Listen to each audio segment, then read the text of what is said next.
Hi, I'm Mucci. Welcome to licesquad.clom. Today we're going to teach you how to perform a head check so that you know whether or not you have lice. And school's coming, so you want to know before those little buggers get to spread around. So we have our lovely model with us today, and I'm going to proceed to check her hair. First thing you want to do for yourself is obviously put your hair back, up and away. You do not want your hair to touch anybody else's hair during this process. You're also going to want to wear something over top of your clothing so that nothing is transferred to yourself. First thing before you are checking a girl's hair is to detangle that hair so that we're not going to create any pulls or tears or anything, so that she's not going to be hurt in any way, shape, or form. You want to hold the comb for me? Thank you. All right, so we're going to start on the one side. Always ask the child to put this ear to this shoulder. Very good. We're going to start by taking a separation of the hair just around the hot spot around the ear.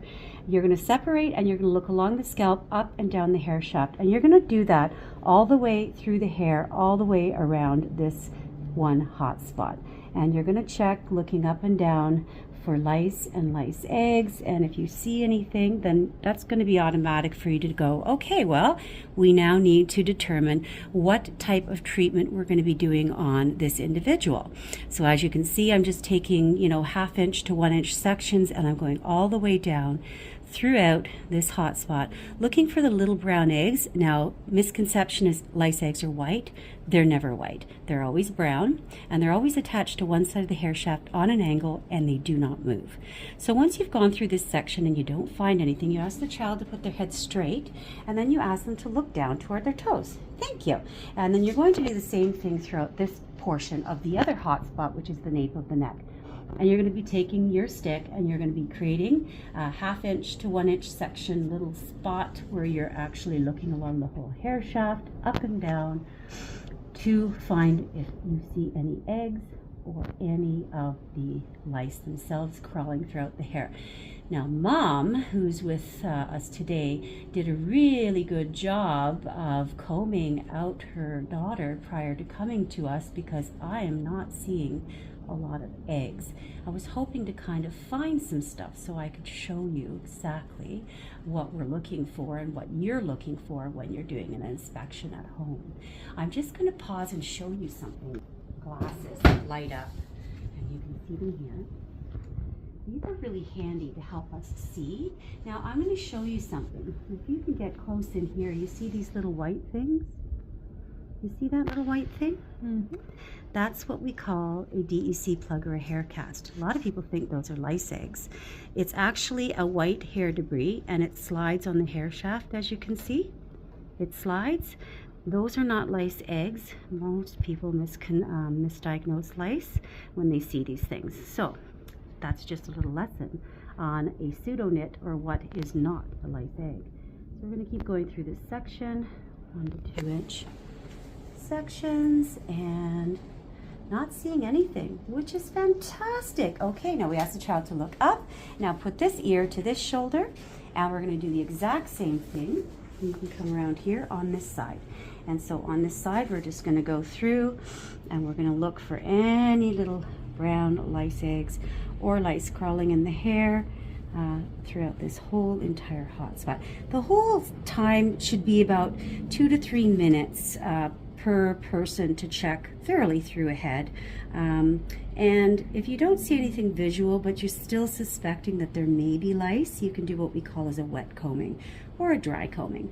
And that's basically just taking a lice comb and running it through these hot spots and wiping it on a white piece of paper towel to look for the little brown dots or little bugs that might be coming off.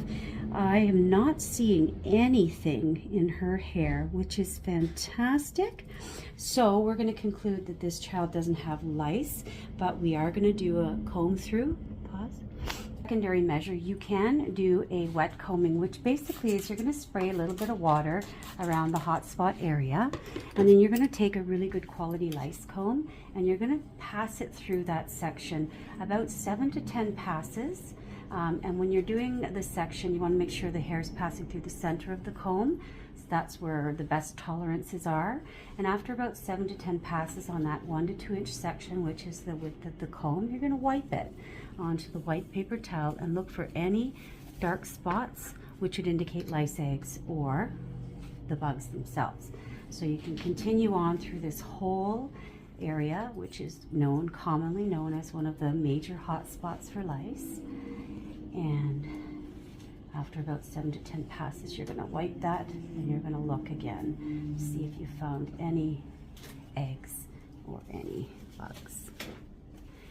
And it looks like we're clear. All right, so we knit. So this is what you're looking for, and as you can see, it's like that needle in a haystack type of thing. These knits are extremely small, but just so you are aware, the knit themselves, as I'm getting closer, is attached, as you can see, to one side of the hair shaft. It is brown in color, and that is what is considered. Let's hold that there. Oops. Okay, hold it still. It is considered viable because it is brown, and basically it doesn't move on the hair shaft, so it is very static onto the hair. Okay, let's get a close-up of that, and then we are good to go. See? And that is what you're looking for. So we're just going through the hair, checking for any insects, any eggs. So section by section, going through. So this is a different head check technique than I just showed you. It's basically using a comb and going through the hot spots, 1 inch by ½ inch section, and lifting and separating and looking up and down the whole hair shaft. So same sort of thing, using a different implement and going through out the hot spots, searching up and down the hair shaft. Typically a family may not have a lice stick to be able to do the initial head check I just demonstrated, so you could use a comb or a pick or the end of a sharp comb, or even a skewer if you have in your kitchen for kebabs, anything that will separate the hair, allowing you to have a full view of the scalp, and both sides of the hair shaft will do. The most important thing is to take your time and go through those hot spots thoroughly, looking up and down the hair shaft. Now, the quicker way to do a head check, as we demonstrated earlier, was to get a good quality lice comb and use that to comb through those hot spots with some water, or even just a little conditioner, passing the comb through and wiping it on some white tissue. That's a really foolproof method of head checking. But here at Lice Squad, we typically use a lice stick or a pick and go through systematically, doing a visual on the dry hair. And if we're suspecting lice, if we can't see anything on the visual, we will go in with the comb and do a quick comb wet check.